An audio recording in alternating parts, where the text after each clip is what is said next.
Thank you. I'm Kathy Neatcraft with Julie Ciccarelli, and we are doing maybe our final meeting of the Persuaders book club, and we welcome everyone to our meeting. We're looking forward to it.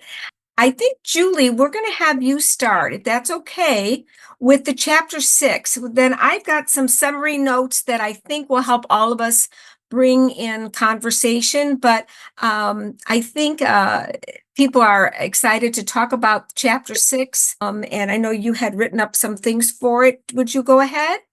Yes, I'll be glad to. And it talks about getting rid of helping people who are cult-like, who believe these terrible cults.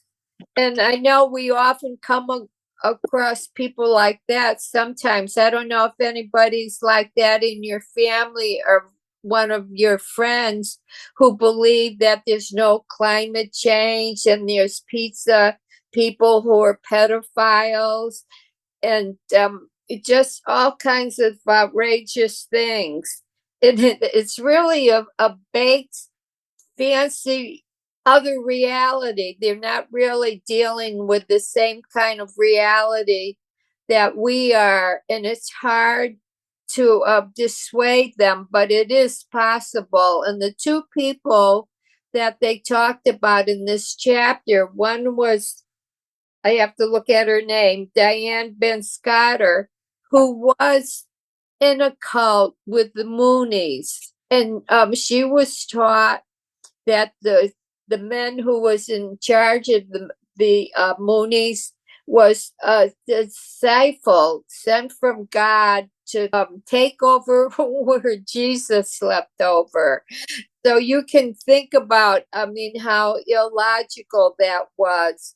But she had grown up in a little small town and she wasn't happy there. There weren't people who agreed with her.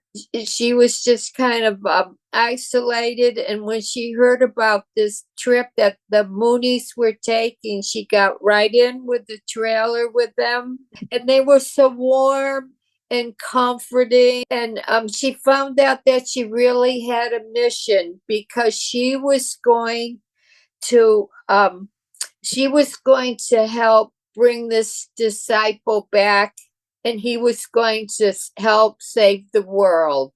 I don't know, do you know anyone who believes in cults? I just don't want to be talking about it unless I hear some, if you've had experiences, because it's so important. I know we don't want to deal with these people sometimes because it's difficult, but they really are dangerous. They're a threat to our society and our democracy. I mean, with Trump and so many people believing that the election was corrupt, I mean, it just destroys our faith in the electoral system and democracy. And the fact that we and there's like 43 million people. I think that's the right figure.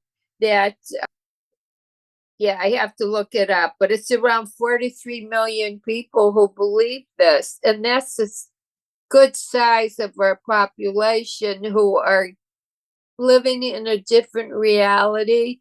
I mean, I know if you watch TV, you see that there's people with Trump who believe that Putin would be a good leader and we should follow him. So there's all kinds of reasons. But the woman we were talking about, her family came to get her, and the first thing they did was kidnap her and bring her home. Didn't like that at all, and they found out, researchers have found out that that doesn't work. Kidnapping and bringing people back like that doesn't work. And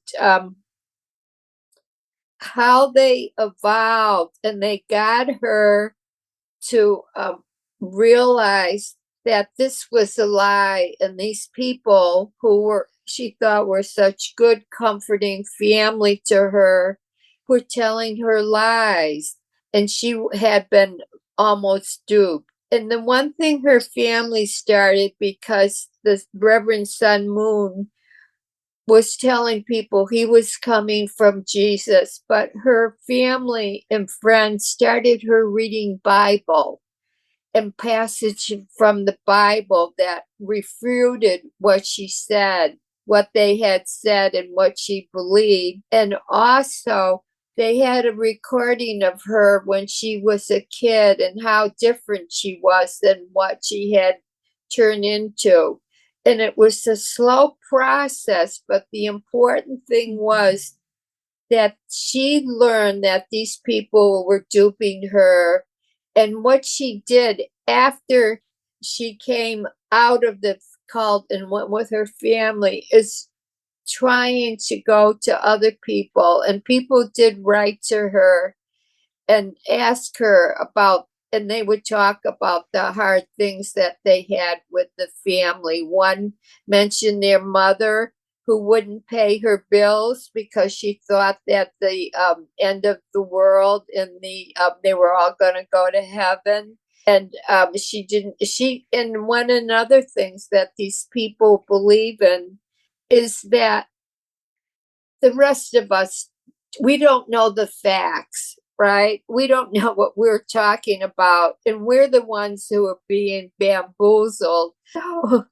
So that's another thing we have to contradict, and that's what this mother was telling her family. Oh, you don't know and you don't understand. And she just, it was heartbreaking for a daughter who was trying to take care of this mom to see her go through this. But that's just one example of the kind of people who wrote to Diane and asked her, what can I do to help? So Julie, was the Diane, what's her name, Bencor? Yep. Did she then became someone that took care of kind of culting these people, right? Did she? Yes, and she tried, the first thing she tried was to kidnap people, and she had learned that they didn't. And you cannot, you have to deal so kindly. People want to feel that they're logical. Did I say this already? I don't want to be, I don't want to be repeating myself. You have to be very kind in the way that you talk about them, but you have to figure out how to approach them. And there's 5 fallacies that they found out, like phony experts, illogical conclusions, like people say, well, it's cold here. It's cold here. So therefore, global warming doesn't work. It's not true. But a person who was replying to that says, it's dark out sometimes. Does that mean that the sun doesn't exist? And they have to get starting to think about, oh, this is how someone's manipulating me. Yeah. And they're phony experts. They talked about Jenny McCarthy, who's a vaccine denier, and then they oppose people who were really good experts. So there's all kinds of ways. I'm sure people have tried these little things on you, right? Cherry picking one little fact out of context and just magnifying that. And so people who were trying to change people and get them to change, these are some of the strategies that they work. And one of the people that did I talk about Cook, who was a cartoonist? Yes, I see Kathy. No, I don't think you did. I know I read about him. Okay, yeah, I don't know if any of you have read. I don't know. We should ask, have any of you read the book, right? Well, keep going with your points, because I'm already thinking of some things that have happened to me that I could talk about, and I bet other people can too. I'm thinking I'm going full speed ahead, and I'm not leaving any room for questions. Oh, okay. Thank you. Hi, Nancy. Does she have a question? She raised her hand. I had my hand up in the corner, but I then put up my hand. I got confused with, we're doing chapters 6 and 7 tonight, not 5 and 6. So I just got confused with the numbers. But I think one of the main things in that chapter is that they found that giving other information or trying to have people think logically, assuming that if they are given other information to displace what they know, that would work, but it does not. And that the thing that actually worked on Diane was, and the technique was to put a seed of doubt into their reality, that they have perhaps been hoodwinked, but not telling them they've been hoodwinked, but just trying to show them in a non-threatening way how that they may have been lied to and duped and so forth. So I think that distinction is one of the main things of that chapter, and the are excellent supporting that basically.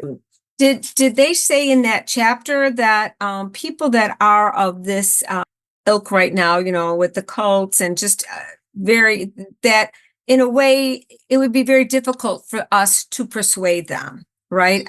Certainly going through some kind of a formal program, if they felt like their health was at stake or their families saw that they were, just diminishing in so many ways, they might call upon a professional to help them.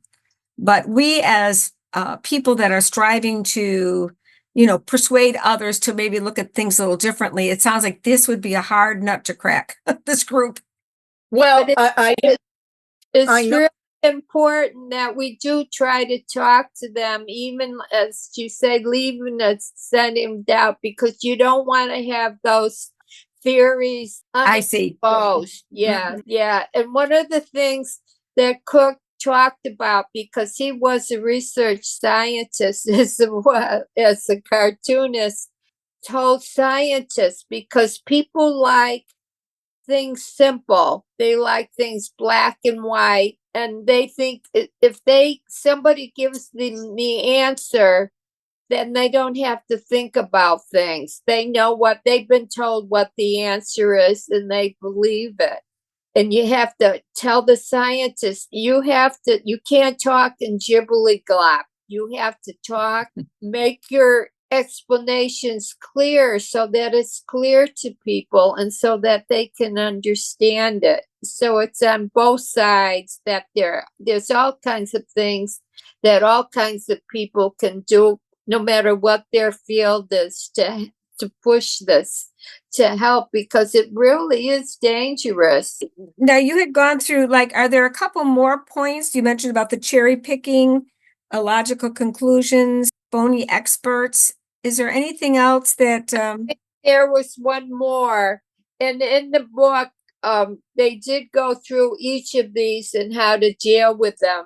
And one of the things that Cook did was make first a strategic thing of misinformation. He put it online, and he would have a false thing that people believed in, and then he would have all kinds of ways to refute it. And then he also he wrote a book called, I forgot the name of it, Crazy Uncle Who Doesn't Believe in, and he made it as a cartoon book, but also a text about how you can kind of convince people to finally get some ideas about what reality is. And it's true, you don't want to insult them, and you have to be. He was known because he has a generosity of spirit. Cook and the way he approached this. And I think that's important too. Just be open and listen to people and just think in your mind, how am I going to approach talking to them? Yeah. I think a lot of these people too, I think they have a sense that they need to belong to someone. And it sounds like the people were welcoming and they were kind to them, and that's how gangs develop in numbers, because the young people are looking to belong to someone and have a cause, whether it be, not a good one, that's for sure. But I think that's part of it too. And does anybody else have anything to say about this chapter 6? Paul Emerson. Paul, you can go ahead and unmute yourself. He can't find the hand. I know it's under reactions, right? Or what's it on? It's under more in mine. Under more? Under reactions. Under reactions, yeah. Paul, but go ahead. If you have something to say, we'd love to hear it. Okay, I was just going to comment on some things that Julie had brought up about being very kind to the person that you're speaking with. And one thing I think it's important to keep in mind is that a lot of Trump supporters, maybe the majority of them, they have an authoritarian personality type. Yes. And so consequently, they listen to people who they believe are very strong and forceful and leaders. And they also may view kindness as being a weakness. So if you're overly kind to a person such as this, I think they would be less likely to listen to you. Now, that doesn't mean that you should be disrespectful, but I think it would be helpful in many situations to come across as very sort of forthright and sort of stand your ground, and maybe a little bit on the more on the activist side, I guess. A little bit assertive there, right? Something exactly. Like that was the word I was looking for. Yeah. Assertive, certainly, because you stand on your beliefs and you're not going to let them persuade you. Right. And the book talked also about the psychological things that people do, because there are people who are experts at manipulating people, and they know how to do it, and they're doing it for their own benefits. And so you have to be careful. And they talked about this phenomenon because there's so many now people who are in cult. It's almost like a virus. And they if it were a virus, it would be that you have a weakened immune system, and these people have a need or some kind of wants, so that these people who are experts at manipulating people know how to approach them, and Yes. they know who to approach. Yeah. Exactly. But yeah. And Julie, Mark Lundholm, Mark, you have your hand raised. I do. Yeah, I actually got to reading these last two chapters, and they mentioned a couple other things in there, and I mentioned a book by Daniel Kahneman called "Thinking Fast and Thinking Slow." Yes. And yep. He was a partner with another behavioral psychologist named Amos Tversky. Michael Lewis wrote about them, that they had sophisticated methods for looking at things, and they found that people by and large are not very good at making logical decisions. And they, even with lots of information, they make incorrect decisions because they go with their gut and it's not correct. So Daniel Kahneman encouraged people to think slow, which is reflective, and then reflexive, I guess, thinking, and then they make better decisions. So those two guys are worth exploring. Michael Lewis's book is called The Undoing Project. It's well worth reading. Oh, okay. But Daniel Kahneman, who just passed away recently, but he wrote that book, Thinking Fast and Thinking Slow, and I have it. It's a big book, and I haven't gotten to it, but it's probably something we should look at. But, and Kathy, boy, when you get to the next chapter, It's all this deep canvassing stuff that you'll go into because you're the kind of person that wants to go have conversations with people, and you will absolutely love it. I could see you Well, doing it it. better be through We'll get to that. osmosis So, because I didn't read it. well, you'll get to it, but this is it. These are interesting topics, and trying to deprogram cult people is that's a tough nut. Mark, could you put those references in chat, please? I will do that. Yep. Thank you. Well, yes, I will do that. So I'll shut up now.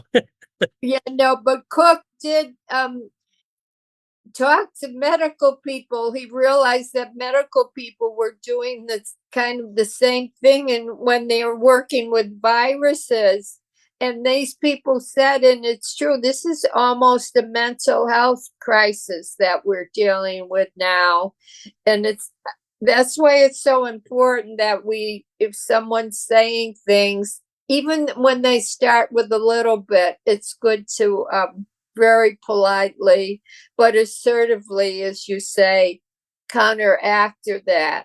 I was with a friend, I didn't realize, because we were talking about the Trump verdict, and somebody said to us, well, were you surprised? And I said, yes, I was really surprised. But my friend, who I didn't really think about her political views, said, oh, I knew it was going to happen. It was in New York, and and people in New York are Democrats. And I just said to her, well, I'm sure there's some Republicans in New York, and also that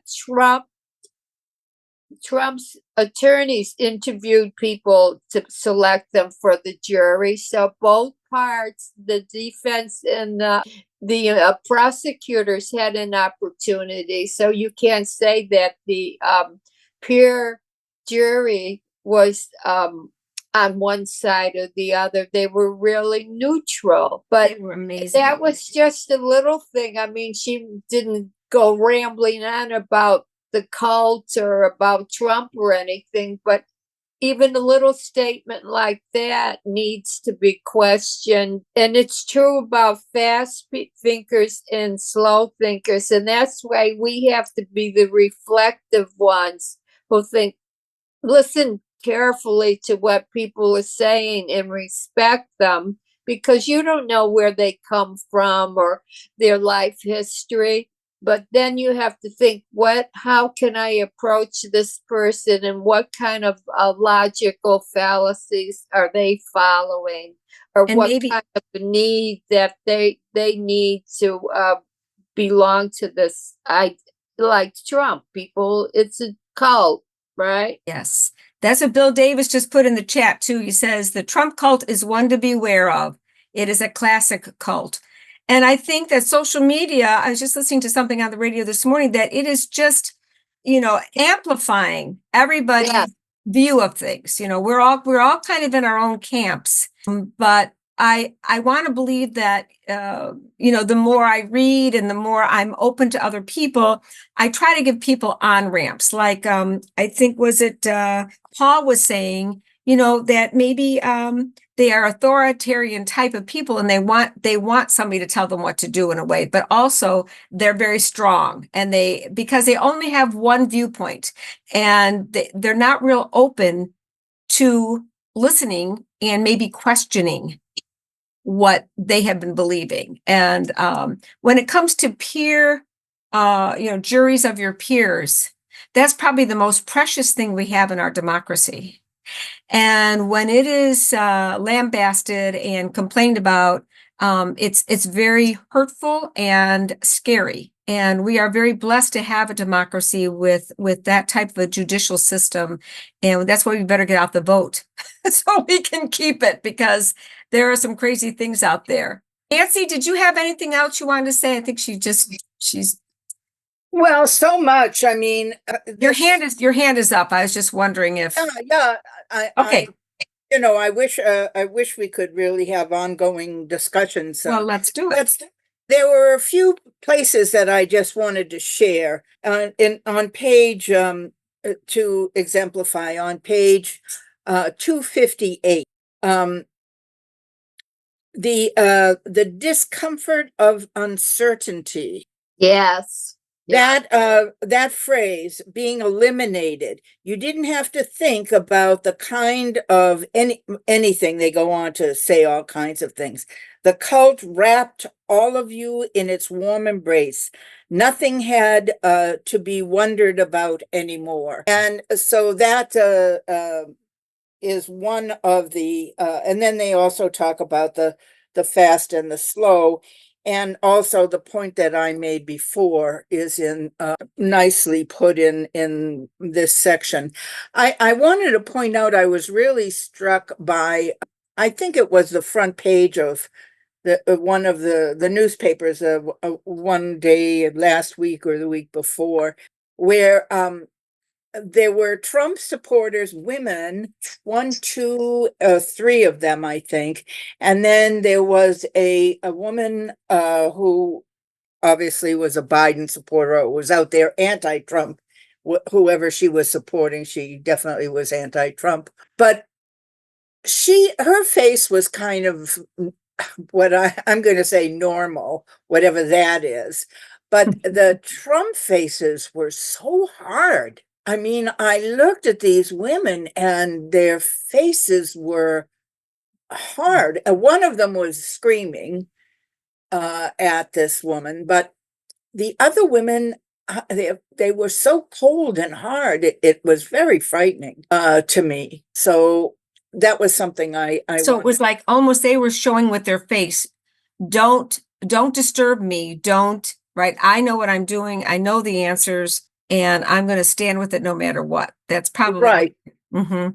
Well, also there was a cruelty in their face, and very often, and this happened in education arguments and so forth in the 70s and 80s, where people kind of belittle you. I mean, this is very Rush Limbaugh. Didn't you think of him when you were reading this? I mean, this not wanting the complexity. People are not comfortable with complexity. They want the simplistic. Give me the bottom line, whether it's true or not. Who cares, right? Just make it simple for me. And that came across then as well. I was constantly hitting my head against the wall. Well, and Nancy, I think you appreciated chapter 5, which is kind of the one that I just really got it dug into, and some of the things that you've brought up and others have brought up. Bill, are you able to put up what I sent to you? I am. A little summary. I wanted to say before we start, sure, which is that these people who look like so positive, they know what they're doing and they're so firm in their beliefs. A lot of times, I mean, even people say about Trump, inside they're just so insecure, and not Trump, but necessarily we do have to have a little sympathy for these people who get into these situations. Yeah, I guess so. But the truth is all around them, and they just don't want to listen to it. And now they're condemning the judge, and how horrible, how it's just shocking that that they're not quitting this. But so Mark, you were so kind to me about the deep canvassing, and I am familiar with it, and I did skim that chapter. I've just had an incredibly busy couple of weeks at work, and so I'm doing the best I can, and that's why I want everybody's input tonight. But one thing that we talked about, one of the early chapters, was self-reflection, kind of knowing who you are, and so, okay, Bill, thank you. You've got it up. Let's start at the top. As progressives, everybody can see this, right? As progressives, our goal is to enlarge our tent by calling in people and supporters. What we want to do is call in people that maybe we don't agree with everything that they believe in, or what they're truly excited about, but that you can tell that their world vision and yours is very similar, and that we can talk about things, and maybe persuading would happen. One of the things that they brought about in the book was the Obama voters that ended up to be non-voters in Biden's first election. They're relatively liberal in their ideas, but I think maybe just having Biden didn't thrill them. They didn't maybe come out to vote. A lot of these people are college educated. They're young, some people of color, and they represent an important part of our demographic. And from what they say in the book is that they've been basically ignored, and that this is a group of people that truly are on the same page as we are in many ways. And so what they recommend is bring those people into our tent. We don't want to be a clique. I know when I'm with my group, with my people, I feel very secure. I feel very wanted. People understand each other, and that's very nice. But we're not going to win an election that way. And we're also not going to expand with our good messages to combat some of those that are, lies and disinformation and that. So as progressives, our goal is to enlarge our tent by calling in people and supporters. Let me ask if anybody here has had an opportunity where they were able to, I've given the book to a couple of people, and now we actually are having conversations about not just about politics, but about government and about the rights of people. So this book, just handing this book to a few people, has helped me with my friends. Anybody else? I am planning on doing that. I've told people about it because these strategies are really applicable in a number of situations. And they're good strategies for. You're so right. Yeah. Just in communicating about all kinds of things. You're so right. The next one is self-reflection and self-awareness are key to understanding where others are coming from and why they believe and act as they do. And I think that this would be part of the deep canvassing that we are called to do if we choose to. I know it's getting more involved with people. That was something that was early on in the book. And probably it takes us all a little bit of time just to step back and say, what is my story? Where did I get my beliefs and my thoughts and the culture of my home, my school, my friends, my workplace? So in that regard, we can then listen to people that maybe we don't necessarily agree with, but maybe ask them, why do you think like that? Or is there something in your background that happened to you that causes you to kind of have this, feeling? Does anybody? Kathy, chapter 7 really focuses on listening and patience. I have friends who can do this. I get agitated and impatient, even though I know it's what I should do. But listening, and listening some more. I mean, that's what the deep canvassing is. It says 30 minutes, spend 30 minutes with people, not 5 minutes. Right. And also, the listening gives you time to reflect on what you're going to say. But it's very important, even when you're talking to people on the street, to really listen. They talk about listening as a spiritual practice because we're so used to people are talking to us and our minds are going around thinking, what are we going to say? Instead of giving people our full attention. Yes. I like the word leaning in. That for me, I even lean in a chair when I'm at dinner with people because I feel like I can really get into what they're saying with being very, very alert and aware. Anybody else on that particular topic? Well, one of the things I wanted to say, we were talking about discussion, but on June 27th, Kathy and Bill and I are going to be at my church. We have transitions group every month, and we have a speaker. And this month, I'm proud that you two are coming. And but we'll invite anybody from the area. And after it's in the morning, and it starts at 10. And then we have our discussion, and after that, we have a potluck. And so everybody's welcome. And I just love to hear what you're thinking about. And I think we're all interested in the same goals. Yep. Yes, we are. And Julie, if you want to put that information in the chat, that would be great. We would appreciate that. I don't know how to do it. I'll tell Bill.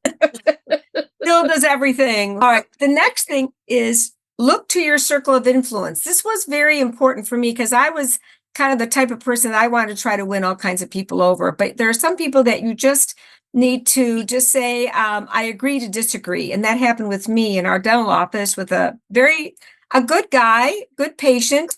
And we had a few of the same values, yes, but we were kind of going about our visions of those values and worldview in very different ways. So I even said, let's agree to disagree on that because I didn't want to lose them as a patient necessarily. But there are just some people that, they've got their way of thinking about things and they seem very content with it. And it's not terrible. But there are those people that will listen to you and you will listen to them. Has anybody found that they've expanded their circle of influence or maybe shrunk it a little bit? Anybody have any? Yeah, Kathy, I can't see who's got their hands up, but I can share something if I'm not muted. Yes. So I recently have been influenced by what we've been talking about on the Persuaders, and every day I go to the YMCA and with the chair exercising people, but we've all become friends.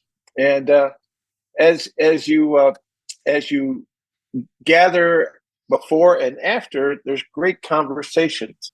Of course, you don't want to toss the hand grenade out there about Trump or Biden or anything like that, but you can use beautiful little things like you can say, I was in the Pride Parade. Can you believe that?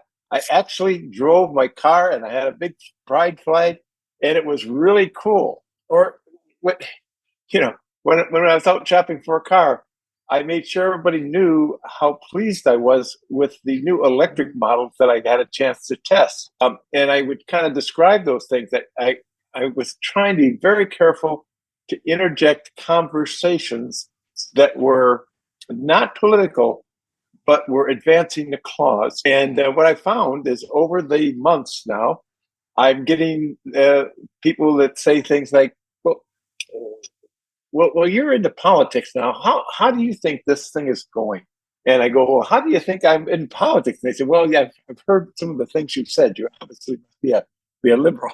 But I think we can expand our circle, and we can do it from church. We can do it from watching the kids play baseball, at meetings, at the Y, etc. And there's nice, easy ways to interject that conversation these days. So I think this is a wonderful comment here. Great. Kathy told us about one thing that she does with people that she's meeting, and maybe her patients. She'll say very casually, well, what do you think of that guy Trump? And then right, because I just say I'm not wild about President Trump, and then I wait to hear what they have to say, and if they go, yeah, me too, then we have discussions. If they go, oh, I'm crazy about the guy, I go, okay, let's continue. You know what? We have a couple of comments. Linda Smoocha. Linda, if you just unmute yourself, she says she has a comment. She's not sure how to raise the hand. I didn't know I was mute. I don't know if you are mute. There you go. I hear you. So beautiful. Okay, I'm not mute. I just want, first of all, I have to apologize. I just got the book a few days ago, and I'm only on the second chapter, but I intend to finish reading it because I've also read one of his previous books about the elite charade of trying to change the world. I thought that was a wonderful book about capitalism. And anyway, aside from that, I had two comments. I had a conversation at a get-together with a person who I know is a Republican, and we were talking about mifepristone, because actually this person's daughter was a intern for Justice Breyer, and she's also on the mifepristone case. So she works for the Department of Justice. So I know her parents are very Republican. And I made a comment. I said, I'm really, pleased how things are going for your daughter on that case. And I said, but in general, I don't have a high opinion of the Supreme Court. And that perked up the person's ears. And I said, the reason why is because I can't believe they took the case and are going to consider whether a ruling that if you're involved in an insurrection, you could still run for office. It seems as clear as day that you shouldn't be able to do that by the 14th Amendment. And so the conversation, went from there, and said, I don't feel he should be able to run for office because of the insurrection. He was actively engaged in insurrection. And then he said, well, he wasn't convicted. And I said, 14th Amendment doesn't say you have to be convicted. Well, if it would have been easy to convict him, then they would have convicted him. And not just say the 14th Amendment does not say you have to be convicted. I mean, everyone can see with their own eyes what happened on TV. But anyway, so it was going nowhere. And I'm wondering if somebody might have a suggestion on what else I could have said, because I don't think I made any inroads. And then I excused myself and went to talk to his wife about a neutral subject. Yeah, can I say something? Sure. Yes. Once you find you're dealing with a MAGA Republican, you're not going to change their minds, and don't waste your time.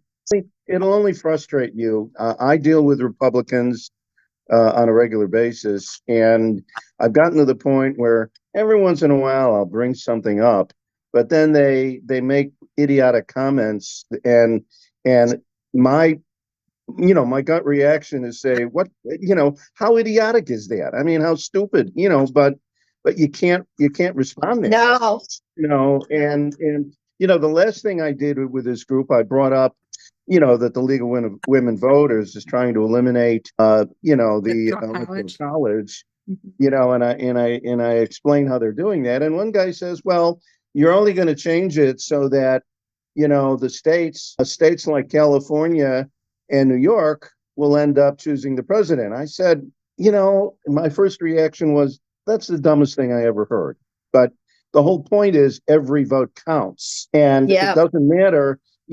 The only thing that'll change is the campaigns, because the candidates will go where the demographically denser areas, to campaign, because it'll make more, they'll get more bang for their buck. But whether you live in Wyoming or you live in New York, your vote counts just like anybody else's. Exactly. So don't frustrate yourself when you're dealing with a MAGA Republican. The better way to deal with it is not, you can't deal with Trump. You can't talk about Trump. What you need to do is discuss an issue, okay? Mm-hmm. And deal only with an issue, not with anything else political, because dealing with issues technically isn't politics. It's a discussion of issues. Thank you. Also, people too. You could say, well, my daughter went through college and she's in a terrible debt, and everybody else can get bankruptcy, but people who went through college and got loans can't go bankrupt. I mean, and then you could also add, if you wanted to, and Trump went through 3 bankruptcies, but it's better not to do that, because you're just antagonizing people, right? I think Ori has a question, I think. Oh, okay. Ori, are you there? Yes, I am. I don't have a question. I have a comment. In terms of trying to work with our colleagues and friends, and some of you know I'm a retired civil rights attorney, but I found some of the colleagues and friends that I was closest to, I wouldn't say closest to, but very close to, have had some very odd perspectives. And I've tried to be, I remember the part of being respectful and, I won't use the word kind, but trying to be respectful. But some of it, and this woman is a Baha'i, and her husband is from Ethiopia. She's Jewish. And anyway, but their whole analysis of what's going on now doesn't even include the 34 convictions. All it includes is what's happening in Gaza and globally. Gaza, the Ethiopia. And when I try, and she's very educated. I mean, this is not a, this is a, when I try to explain to her that all of what she says is important, being kind, but what has that got to do with the fact that if we don't elect Biden, and she's supporting Cornel West, and that's a whole nother issue of giving a vote away. Yep. What we are facing is fascism. And that's not global. That'll be in our own backyard. And so I've tried very hard to be, for my educated, colleagues and friends, but some of them have adopted, and I think some of the smarter Trump folk know this, not the idiots like Trump himself, but some of the smarter folks know that the psychology of lifting up globally what's happening in Gaza, what's happening, Ethiopia, South Africa, and places. I'm saying, all of which is important. Please, I mean, South Africa, of course, but we have our own backyard in which we must focus. And I have been finding it very difficult. And particularly, I'm a mentor or trying to mentor a Palestinian young woman who's in a law school where I went to law school. And she, quite frankly, is the most understanding of all of them. But, she said, as important as it is that we understand what's happening in Gaza, putting Trump in office will make that worse. It will not make it better.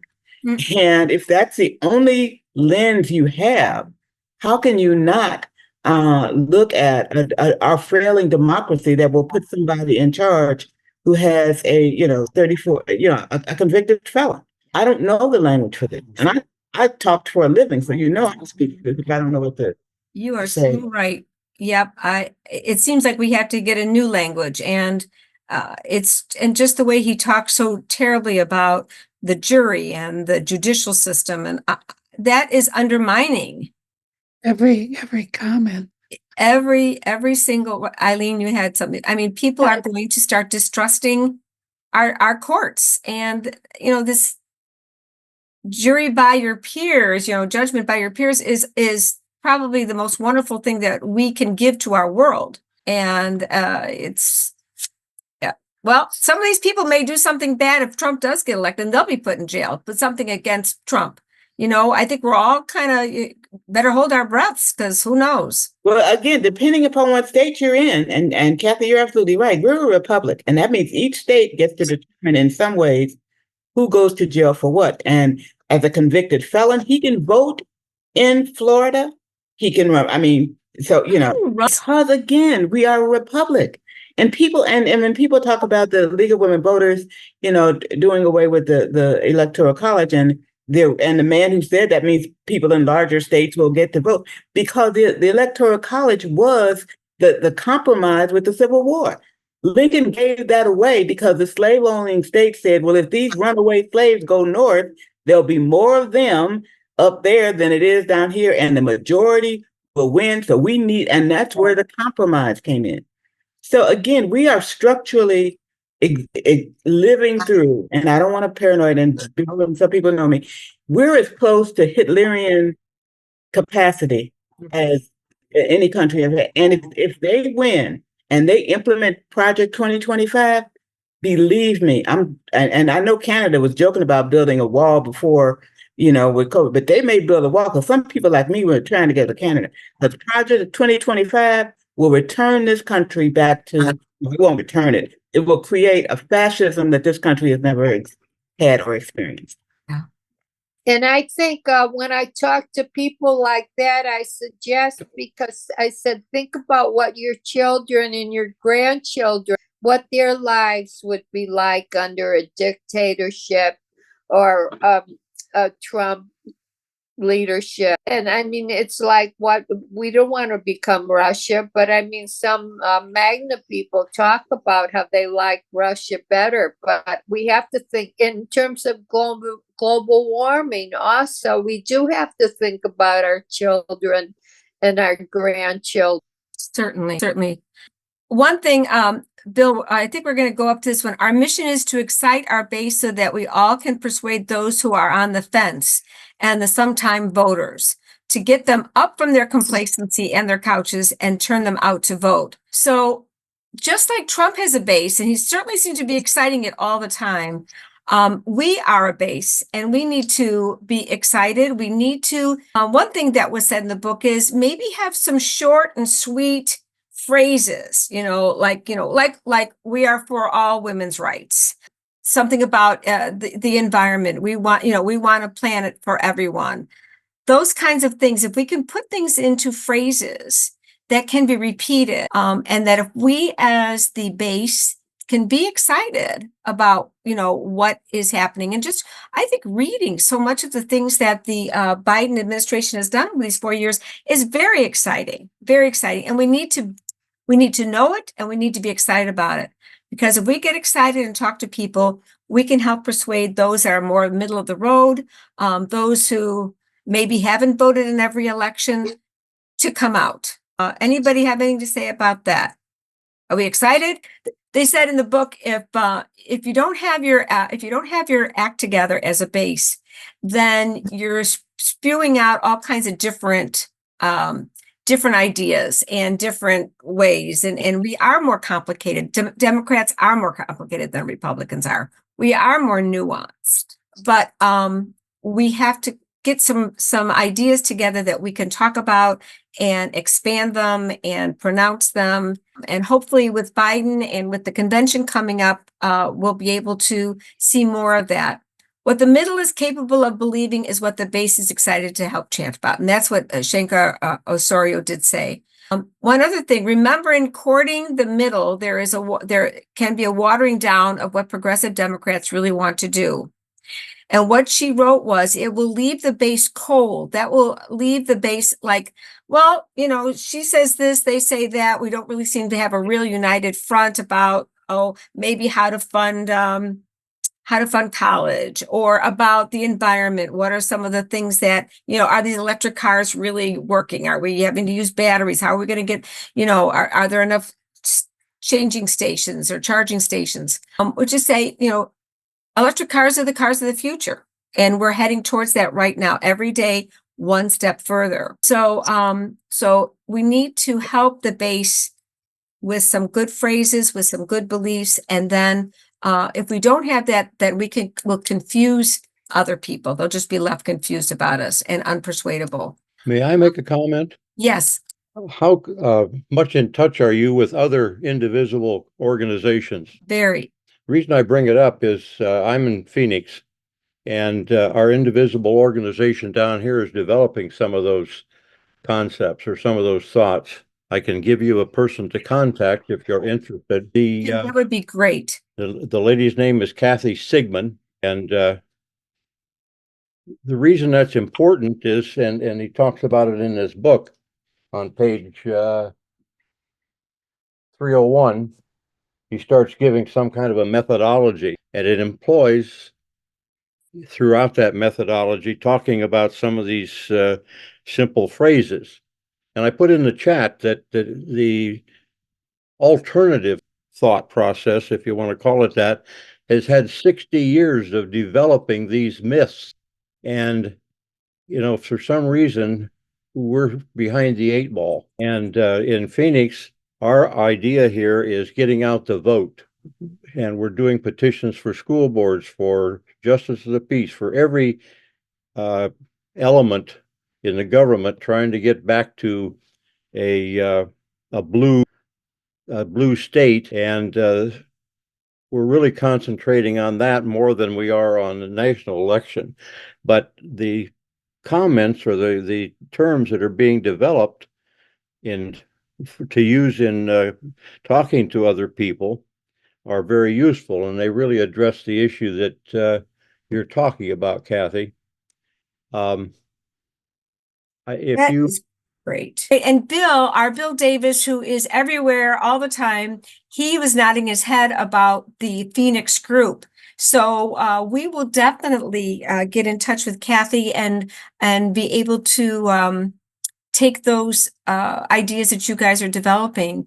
And also, when I finish the book, which I will, I'm sure I'll be reading some of the ideas that they have there too. That's great, Jim. Thank you. And I appreciate Michelle and Nancy and Linda have some comments. So okay, very good. Thank you. I must leave you now. I have another meeting, but they're developing training sessions, and Kathy and Laura Tarek have really done a great job in developing training sessions for phone contacts, interpersonal interactions, just a whole group of things that are just really phenomenal. Why don't I give you my email and you can email me and I'll get that information to you. Thank you. Thank you, Jim, for all you're doing. Really appreciate it. Thank you. My email is Stevens, STEPHENS.Jim.A@gmail.com. .Jim.A. Stevens, STEPHENS.A@gmail.com. Jim, can you put it in chat? I'll put in a chat for him. Yeah, I'll get it here. Just a second. I'll put it in. Thank you. Thank you. You know, Kathy, one of the beautiful things is there's like 6,500 indivisible chapters across the country. And while we go in a general direction, each one is unique and has their own areas that they work on. And I know that Arizona is big right now on the right to choose and abortion rights, etc., for the state. And we're hearing a lot about those organizations. Well, I was on a meeting with a gal from Marin County, an Indivisible group there last week, and she was very informative, and she had a pretty positive feel about how things are going to be going as November approaches. I hope she's right, but okay. So one thing that we're wondering, there was a question, why are the Democrats not really talking about the Democratic leaders? Why aren't they talking about Project 2025 out there as a threat? And Linda, it looks like you might have another comment on that. If you're there, Linda. Oh, no, my comment was on something else, but I thank Ori for her point that they're possibly thinking it's going to encourage other conservatives to support it. But so that makes sense to me unless anybody else has some other thoughts on that. But I have a different comment when we're done with this question. Can I build on that too? Hey, everybody, nice job.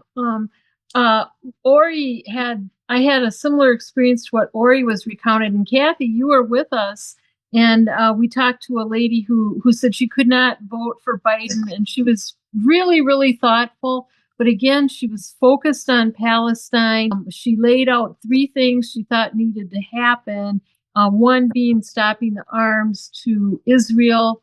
And she was not in favor of the 2-state solution anymore. She wants one person, one vote. I don't know if Biden could move a little more in that direction to win those people back or not. But I think it goes along the lines of the bullet point here that said not having a firm position can kind of leave people cold. But, I echo Ori's points in that you're going to get something worse if you go this Cornell West route and the election gets thrown and everything. So right. I hope she'll come around. She was really a very, very thoughtful person. So that makes it frustrating. Yes.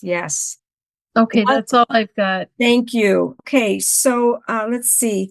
Bill, maybe what we want to talk about next, if you skip down, there should be, so we want to keep it simple, keep it easy to remember. Don't be afraid to call out someone when necessary, but it needs to be nested within a positive, galvanizing message. And another thing is down at the bottom, paint a beautiful world. Who or what is in the way of achieving that world? So those kind of come together. If there's, like I wrote down, I wanted to have an example. Let's see if I have it here. Kind of wrote it up at the last minute. has to do with, I'm very big on free community college. Where my daughter is in Tennessee, believe it or not, that very Republican state. I don't know if they still have it, but when she first was living down there, they had free community college. And I was talking to Bill about it, that this was something that I think would be a good, like what we call truth sandwich. And he kind of helped me phrase it. And I just want to show you how this can be done with people. So when you're talking with people about maybe getting into this idea about education, and of course, with helping these kids with these enormous debts, which that whole thing is unbelievable, but just helping young people move beyond high school and have it seamless, much more seamless than it is right now. So Bill and I were talking, and he said, maybe phrase it like, we all want our children, I'm sure you would agree with me that we want our children to be better off than we were, that we want them to be able to have a fulfilled career if that can happen for them, and that they would be making enough money to take care of themselves and not be in our basement, and take care of their families, and have savings, and just get things, buy something that they like to buy. We all want that for our children. We want them to be doing well.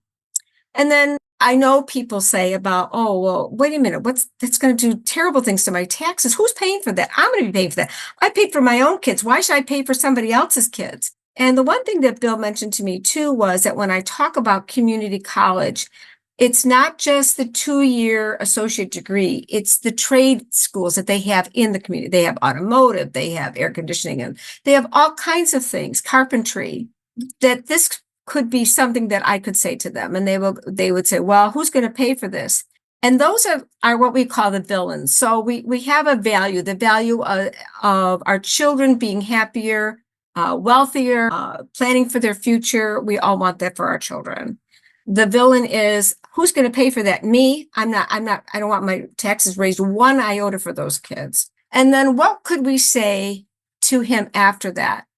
And one thing that I was thinking is, as these young people get better jobs because they're better educated and they've been able to do this without, oh my gosh, I don't have any money. Oh, the FAFSA thing completely blew up in my face. There's 25% of the students are not going back to college this year because of FAFSA.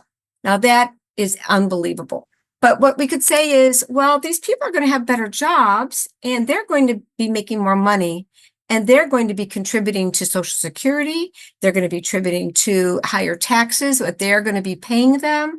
So maybe in the long run, that will be a better thing for us as a nation. We'll grow. If they buy a house, they have to buy furniture. So that will help our economy. So it's called the multiplier effect. So that would be something that maybe I could say at the end to this person, to kind of maybe give him a little bit more of a practical view of what an education outcome would be. It would be like the brownie, not the recipe, but the brownie is kids that are better educated, kids that are making more money, kids that are happy and give you grandchildren. And so has anybody tried something like that? I'm just trying to do it myself. I'm trying to learn how to do that. When it comes to the student loan issue, as someone raises the issue of our taxes, the point is real simple. The tax dollars were spent when the loan was made. So the repayment of the loan is not going to affect our taxes at all. Gotcha. And whether it's not repaid, it won't affect our taxes because our taxes won't go up because it's not being repaid. But what about supplying free education, 2 years at a community college, having the state, maybe the federal government together, doing something like that, where kids could go right into a 2-year program or a 1-year program or a certificate program, something like that. That's something I'm very big on because I think it's, well, anyway, and maybe you don't think it's such a good idea either, but that's just one instance. Kathy, I do think it's a great idea. And partnering on with what Ellery said, the loan forgiveness is a huge boost to the economy. And giving free college is not saddling those kids with a millstone around their neck where they can't contribute. It's just absurd where we are now, and that all needs to change.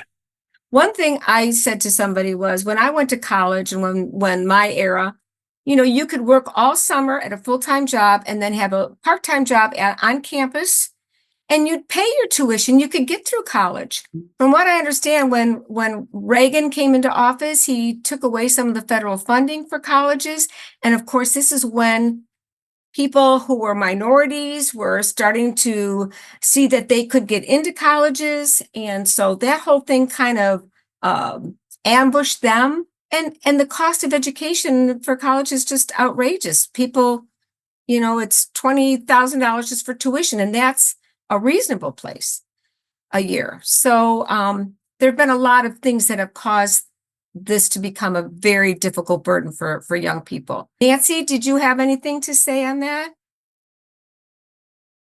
You have a question from Linda, by the way.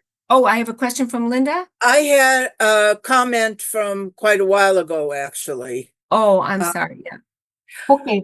I would just like to say, oh, Nancy, are you through or not? No, I'm not. Oh, I'm sorry. Go ahead. I'm not, but I've spoken before, so you go ahead and then I'll go. No, I'll wait for you. Go ahead. I wanted to comment on two things if I can remember them at this point, but and that is, and some of it is what Kathy's been talking about, and this is what is in chapter 7 a lot with the deep canvassing and the listening, and that's for people you bump into on the street or in the elevator or whatever, and that is when you listen. And Julie was saying, you try to think what you're going to say to them. No, you really listen to them, but you listen and pick up. Because if you think of what you're going to say, then you're not really listening. Mm-hmm. But if you listen and you pick up on points of connection, not necessarily agreement, but points of connection, and that gets us to issues. Ori, I'm a Baha'i as well, and we can deal with politics, body politic issues, just not party politic.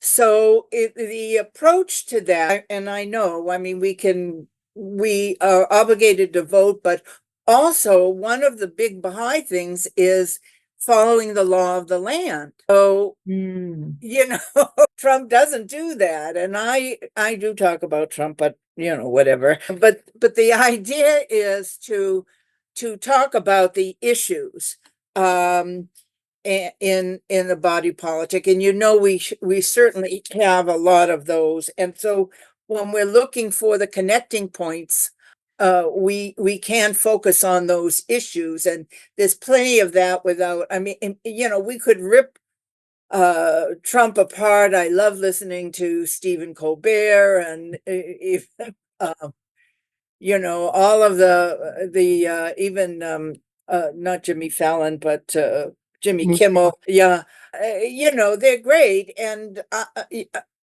I just boil when I read anything about him.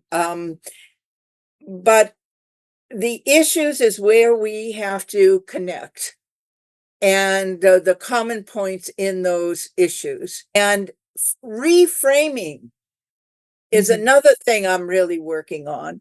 Reframing the questions, reframing the issue, reframing whatever the person says. I have a high school friend, I think I mentioned this last time, who is, very bright. He was a concert violinist. He's an entrepreneur, all kinds of things. But he also is one of those people all of a sudden. And he likes to call and chat. And I cannot talk about certain things, but even hearing him go off, all of the things I know to do logically, I just kind of lose. So I'm working on it. I have a friend who is very patient, and she can do stuff like that, and I'm working on that. But he too brings up his son is a doctor, and his son says the thing about the vaccines, and he's a doctor after all, and so forth and so on. All of that stuff. And I want to just smush his face. He's in Florida and I'm in Chicago. But I mean, I'm not having loving thoughts about him, although he's a lovely man in so many other ways. But I'm trying to work on that reframing, and it's not easy for those of us who have very strong opinions about things, who've spent our lives working on these issues And know stuff. Yeah. Well, I mean, we're not infallible either, but and so when we listen to people, I like to think of, well, I can learn some things. Mhm. So what? I have a PhD. So what? I've been a professor. What do I know? Someone's picking something up. I have to go for a minute. Bye-bye. Okay, Linda, you wanted to share? Thank you. Thanks, Nancy. Thank you, Nancy. I just want to share something that may have worked, but I don't know 100% if it worked. There was a young man, I'd say like college age, that came to our door, and he was trying to sell me something to put on our lawn and around our house to get rid of pests like ants and spiders and stuff like that. And I told him, no, thank you, because we're totally organic. And one thing led to another, and we ended, as it usually does when I talk to people, we ended up with a little conversation about politics. And he seemed to be leaning towards the Republicans and Trump. And he was talking about the economy and how it's expensive for him to go to school. It's expensive for, where is he going to get the money to buy a house? He's just young and starting out, and he needs to have like a stable financial situation. And he thinks that Trump was better with the economy than Biden is. So I didn't really argue with him, but I kind of said to him, don't let money be the sole focus of your life. And I told him that I had a friend, and for her, money was the sole focus of her life. And she ended up dying in her 60s, early 60s of cancer. And it did her absolutely no good.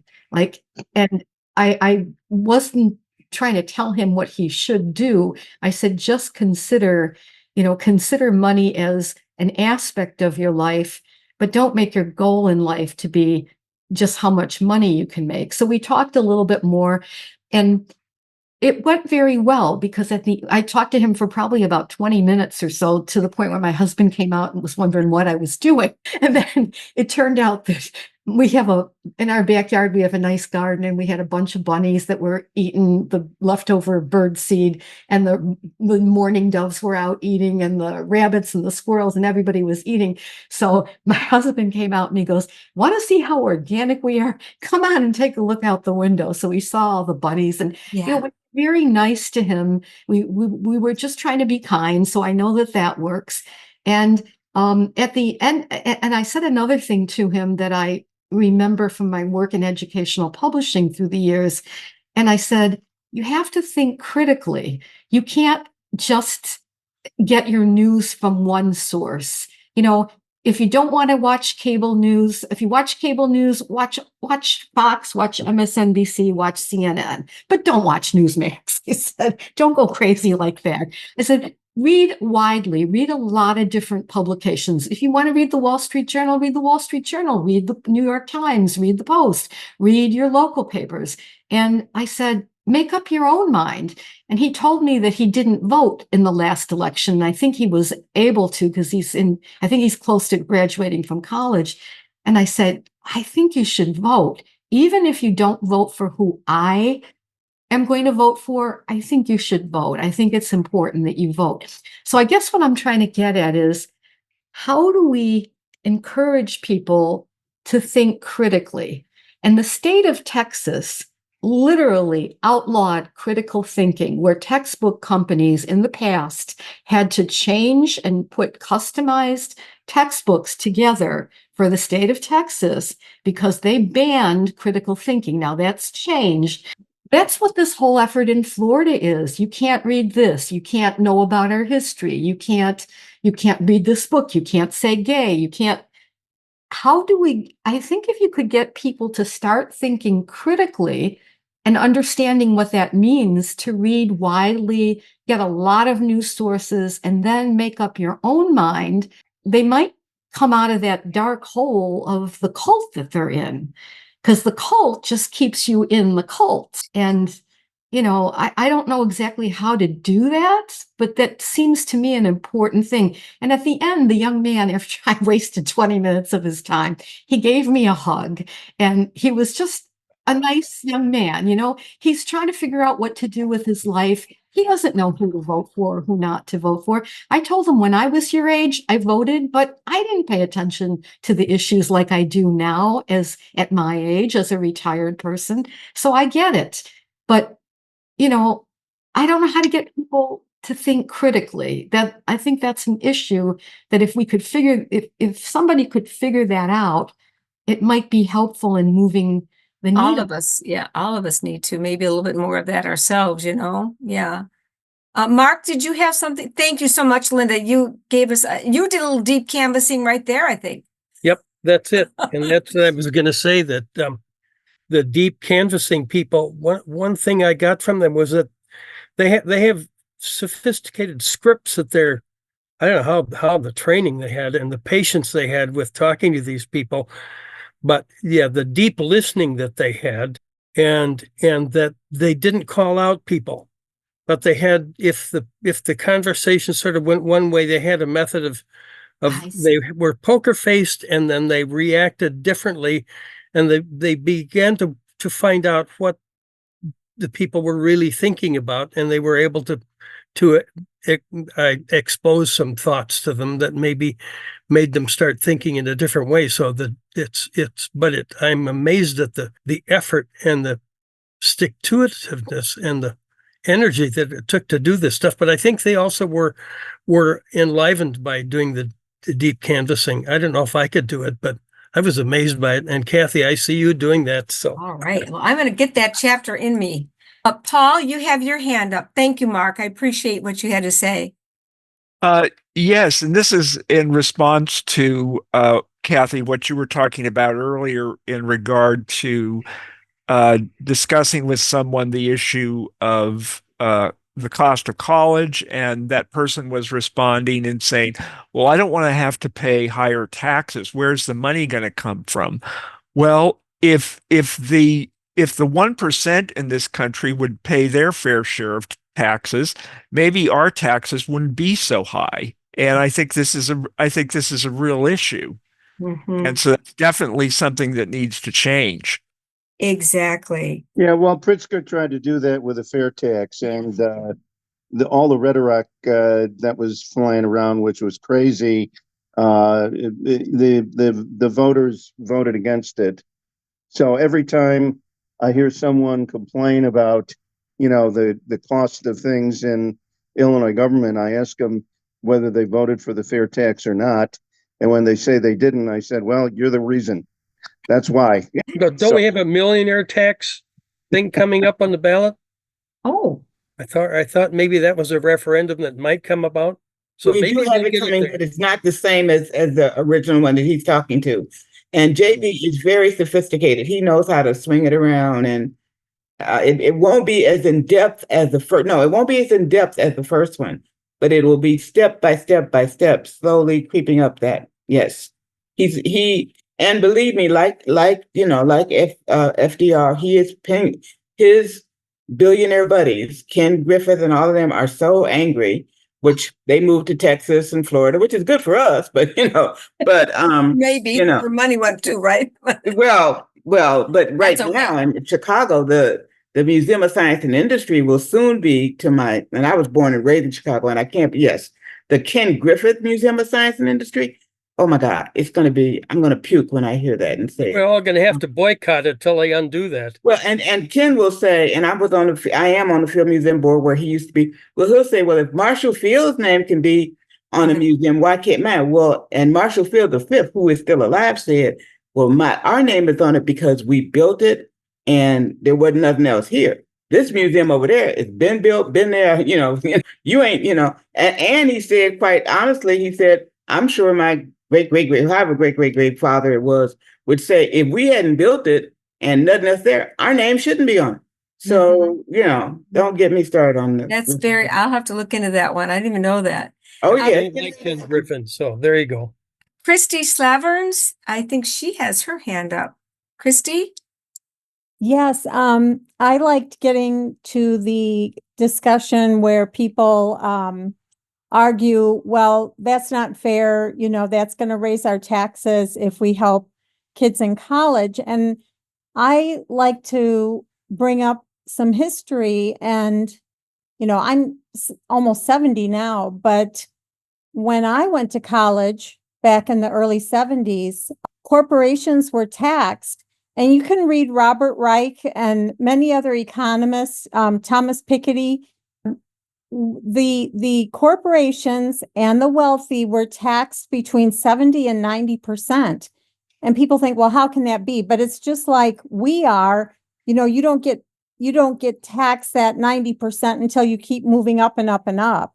So, they're getting taxed the same rate we are when they make the amount of money we do. So I think people just don't understand this, and how at that time I was able to go, my parents paid for me to go to college, but it was much more reasonable. And I think Robert Reich has made the comment that, didn't he go to Stanford in the 50s and it cost him $150 a semester? I mean, we used to believe that we will have a better country if we help people get educated and lift everyone. Because if we don't do this, only wealthy people are going to be going to college. Only wealthy people are going to be sending their kids to college. And, maybe they are very smart, but maybe, there are kids from middle-class families that would do just as well. So that seems like the most American thing we can do. I love having that discussion because it gets back to, well, what kind of a country are we? We want everybody to be able to, have the American dream. So, and years ago when we were going to school, it was the middle class or wealthier that were the ones going to college. And now we've opened it up to wonderful people that would never have been able to afford it. So let's keep them in school. You're absolutely right. You're so right. Bill is letting me know that we are past 8:30, and we can close the meeting officially because maybe some people need to go. If people wanted to stay on, he said we can allow people to continue talking as long as myself and Julie are still on. But, we can, we're just delighted. Julie, you're there, right? Just delighted with the discussion this evening. I just want to add one thing, and then because I sure. think that it was Christy. I love Christy. What you said was so beautiful, and I thought very respectful. But again, as a retired civil rights attorney, realizing how, and growing up in Chicago, segregated Inglewood, I went to school in a Willis wagon because Benjamin Willis, the superintendent of Chicago Public Schools, would not let Black students go into the building. So, and I was blessed to have a wonderful white teacher who would go into the building with us so we could go to the bathroom. Otherwise, we couldn't go into the bathroom. There were restrooms. So anyway, when you say what kind of country, that's my history is very different. And those are the people that I communicate with, many of them, still working in some of the communities that I grew up in. And I know Michelle Moe, and I'm so tragically sad that her mother passed because Marion was a teacher in Chicago Public Schools. And Bo, they're back to Mo and Bo now since he ain't president, but they were Bo and Mo. Anyway, but and the what you're saying is true from your lens, and I think it's beautiful. But for the lens of lower income African American, other people of color that I try to work with and talk to, their experience has been they don't want them to go to school. I remember when UIC campus, when it came from Navy Pier and it became University of Chicago, University of Illinois in Chicago, the school police would walk behind me, would follow behind me when I was in class because they didn't believe I belonged there. And they would ask me, where are you going to work at? And I'm saying, I don't work here. I go to school here. And that was in the 60s, late 60s. So what you're saying is right. I'm not disputing it, but it's a lens that is not the lens of all of us. And particularly the whole purpose of city colleges in Chicago that was, I mean, that got such a sham because even then they didn't even want low-income white kids going to city colleges for free, no less people of color. And, fortunately it moved forward and there were some, I won't call them progressive, but some equitable thinking people who said, well, we've got to do it the right way. So city colleges in Chicago got to be more stabilized and more integrated. But I think if nothing else, what I believe is happening now, and it's not good, it saddens me, is this country is facing itself. And Trump is the mirror of what this country has become. And if we don't recognize the structural history that created that, it is going to be almost impossible for us to undo it. And when you talk about SCOTUS, the Supreme Court, and again, structurally, there is nothing we don't elect the Supremes. The Senate does. And while the Democrats, and I even chastised both for this, Barack, why don't the Democrat senators, when they run, say, we get to choose the Supreme Court. And that's the second most powerful part of our democracy is the Supremes. The first most powerful part is Congress. And the reason for the Electoral College is because that makes the president in some ways the least, because he can win a majority vote as Hillary did, and an Electoral College can put the president up the same way they did with W under Al Gore. So structurally, we don't understand what we're facing now. And that's why I try to tell people it's not Biden versus Trump. It's democracy versus fascism. And however we want to call it, that's the end of, because Project 2025 is a structural step toward fascism. And I'm done. Thank you, Ori. That's a lot to think about. Bill is saying that he wants to turn the video off, but we don't have to leave. Is that right, Bill? I guess he has to turn the video off, and then we can still discuss if people would like to stay on. I have another book. But you have. Oh, I have to say thank you. I have to say thank you, and that the official meeting is over, Bill. Yes. Okay, I have to say that. Thank you everyone for coming, and we're stopping the video. The official meeting is over, but people can hang with us and we can talk some more. Are we going to have another book group? Another book? Nancy, I just don't know. We have to. Would you like another book group? I'd like to. Well, yeah. Discussing. Thank you. This book is very powerful, and there are so many things coming out right now. I mean, there are people I would love to engage with. I'd love to sit down with Ori and talk to her about a whole lot of things, and some others. But yes, from what I understand, Indivisible, they're the ones that basically have sponsored this. And I think there might be some things in the works. And Julie and Michelle and I have talked too about people that are local that live here in the Chicago area, that even we could get together, over my dining